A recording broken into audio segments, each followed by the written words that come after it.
Realistic Stock Investment Expectations by www.profitableinvestingtips.com.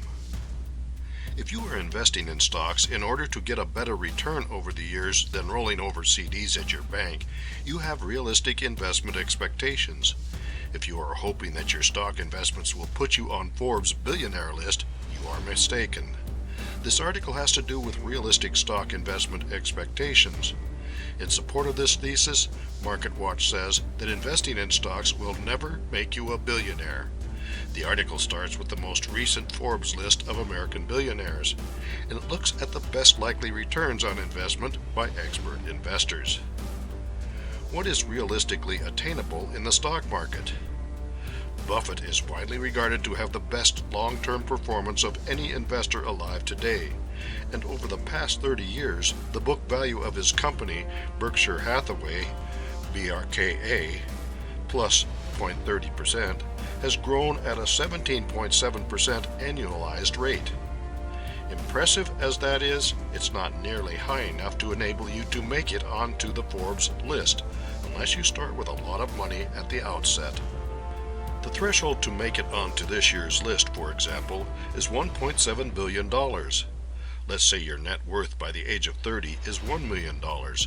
A 17.7% annualized return from then on until age 65 would produce only $300 million. More importantly, realistic investment expectations are that you will match the average equity fund with a roughly 8% per year growth rate. That will grow your $1 million to $15 million from age 30 to age 65. Billionaires invest in stocks in order to maintain the purchasing power of what they have earned by founding a company, growing it, and taking it public. Expectations and risk. Common wisdom is that you can accept more risk in your investments when you are young because you have time to make up for your losses, whereas you should avoid risk as you approach retirement. The motley fool looks at investment risk. Before you can invest responsibly, it's important to take a long look at your risk tolerance. That is, how much volatility are you willing to deal with in the pursuit of investment gains? I wish there was a simple answer to this question, but risk tolerance depends on a variety of factors, including your age, your personality, and why you're investing. Traditionally, risk-adverse investors buy bonds, but in today's low interest rate environment, you can lose a lot of money investing in bonds just before rates go up. Realistic expectations from the start. Years ago, we wrote about learning how to invest.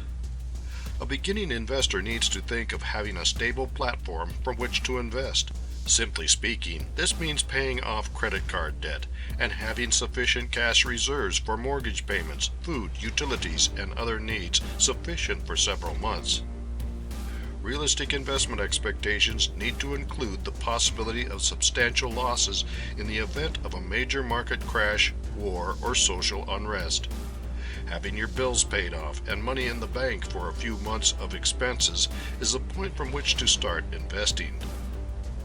For more insights and useful information about investments and investing, visit www.profitableinvestingtips.com.